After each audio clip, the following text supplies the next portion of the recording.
For 4 days, I stepped away from my usual routines and I undertook the 8 precepts of Buddhist practice. I avoided filming myself for this entire period because I wanted to make it sincere and make it authentic. So I'm here to share what happened, what I learned, what struggles I had, and some surprises along the way. So the 8 precepts are moral and meditative rules that were set by the Buddha, and they are commonly followed by lay people, especially on Uposatha days or during periods of renunciation. So the 8 precepts include no killing, no stealing, no lying, no intoxicants, no sexual activity, no beautification, like no ornaments, no adornments, no cosmetics, no jewelry, no sleeping or lying on like luxurious high beds. Basically, you have to sleep on the ground or on the floor. And the last one would be no entertainment, no music, no media, no movies. On the surface, things like entertainment or eating 3 meals a day or, listening to music or looking yourself at the mirror, on the surface, they look very natural, right? They're very wholesome. There's nothing wrong with it. But if you look at these simple things that we do in life very deeply, you realize the first noble truth. And the first noble truth asserts that all things are conditioned. And because all things are conditioned, they are inherently unsatisfactory. Suffering, of course, does not always imply pain or sadness. It just means that because all things are conditioned, you can't really rely or depend on them for the long term. Because sooner or later, all things are going to break down, fade away, and fall apart. So we crave pleasure, right? Through sensory indulgence, through food, through media, through sex. We crave beautification and identification. We care about how we look to other people. We care about people liking us. We care about being validated.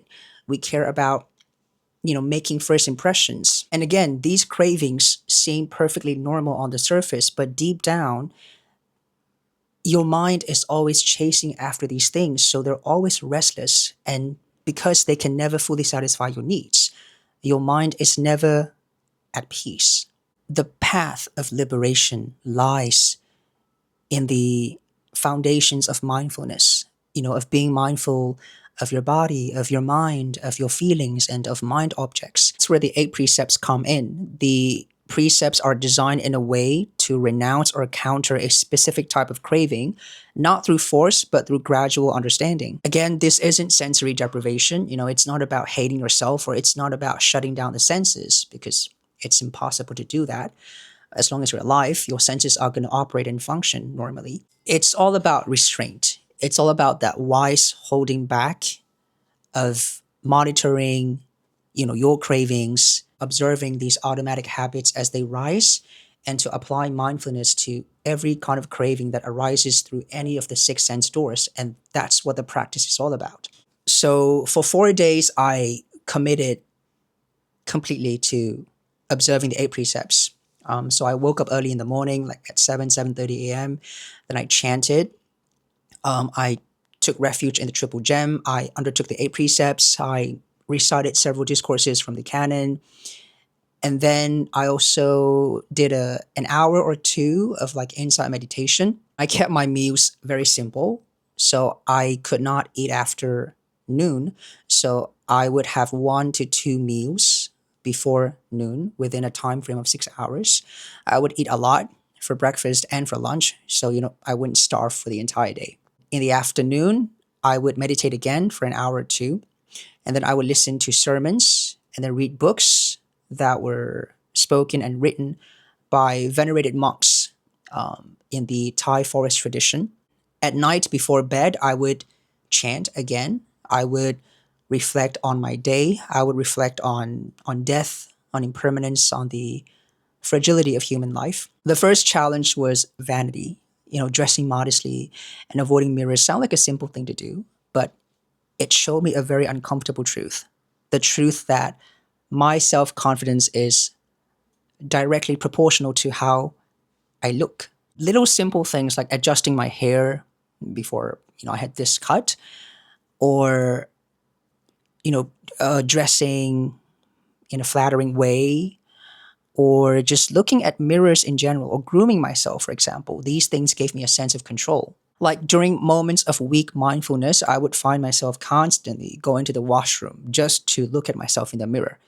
And I pretty much did those things subconsciously. It showed me how deeply we weave this identity around our looks, and how freeing it can be, even for just a day, to simply be as we are. Because the problem is, people nowadays are obsessed with themselves, with preserving their image. Our self worth is measured in filters, in the number of likes we get on social media, or first impressions, as I said. Everything that we do it in the name of self. So, in a way, you could say that our ego is the most destructive force ever. And this force is amplified specifically in the age of social media. The second challenge for me was hunger. Not eating after 12 p.m. and fasting for the entire day, it was okay. It was tolerable. I didn't feel any pain in my stomach. I mean, the stomach grumbles, it makes noises, it makes sounds. It's normal.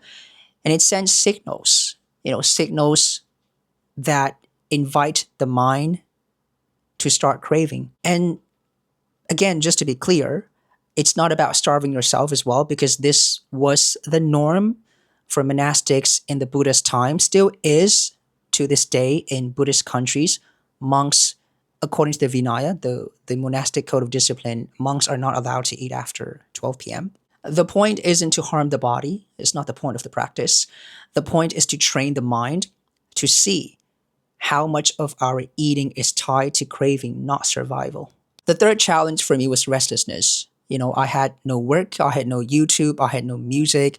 So my mind was constantly looking for stimulation. My hands would just instinctively reach out to my phone, even though I have no notifications or messages, just to fill that empty space in my head. In that space, mental proliferation took over. What happened was that these thoughts started spilling out endlessly. So I started fantasizing about the future. I started replaying old conversations from the past. I started creating like these entire lists of things I should be doing or I could be doing at that moment. So what I was doing was I was just constantly decorating the moment instead of living, being in it. So restlessness in a way taught me that we often confuse motion with living, but that's not the case. Because restlessness, just like hunger and vanity, they're all impermanent, conditioned phenomena. So if I sat with these mental states long enough, just watching them rise and fall naturally, without chasing or embellishing them, they would lose their grip eventually. It takes time, but they always did. I began to see my body, my life, as a flow of conditioned phenomena, conditioned events, instead of a stable, constant thing. Because, all these sensations in the body, all these thoughts and feelings in the mind, all these shifting emotions, and the awareness that knows all of them, they arise and they disband.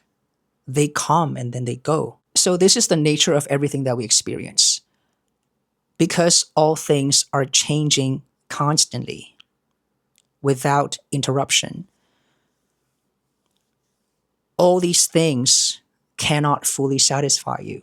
And because they can't fully satisfy you, it's not right to call these things yours, these feelings, these sensations, these moods, these emotions. So I began to understand that this is the way it is. All of this is not personal, it's impersonal. And I understand now what the mind and body is, how the mind and body operate. A thought sparks a feeling triggers a reaction. And before you know it, You're caught in this endless cycle, this endless chain of cause and effect. So the eight precepts gave me the space to watch these chain of events unfold in real time. And this chain of events, by the way, is called dependent origination, without getting dragged along by it. And in those moments when I was just watching them unfold without making them to be mine, without interrupting or interfering this chain, I felt peace because there was only this profound emptiness left. And that emptiness wasn't dramatic. It wasn't fireworks. It wasn't enlightenment. Not yet. But it taught me that peace isn't something that you create. It's something that's gradually revealed when you stop interfering with what is. You know, I feel like a lot of us don't realize that many things in our life, I would dare to say, like, all the things in our life is actually optional. Even suffering itself is optional.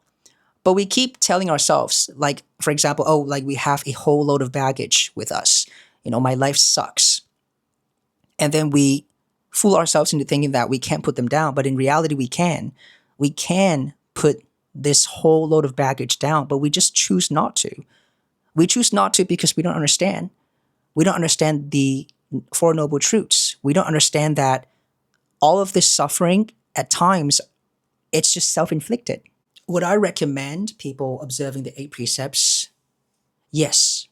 But don't do it to punish yourself. Don't do it to impress people. Don't do it for attention. And don't do it to expect some dramatic transformation. Do it to listen. When you stop feeding your senses every single second, you start to hear the quieter parts of your mind. So if you're feeling overwhelmed in life, I highly recommend observing the eight precepts, even for just a day, just to see how it feels like to not be pulled in 1,000 different directions. You just have to have the willpower to listen and to watch your thoughts. And you will gradually learn to let a lot of things go because you will know through your own experience that peace doesn't come from wanting more. It comes from needing less.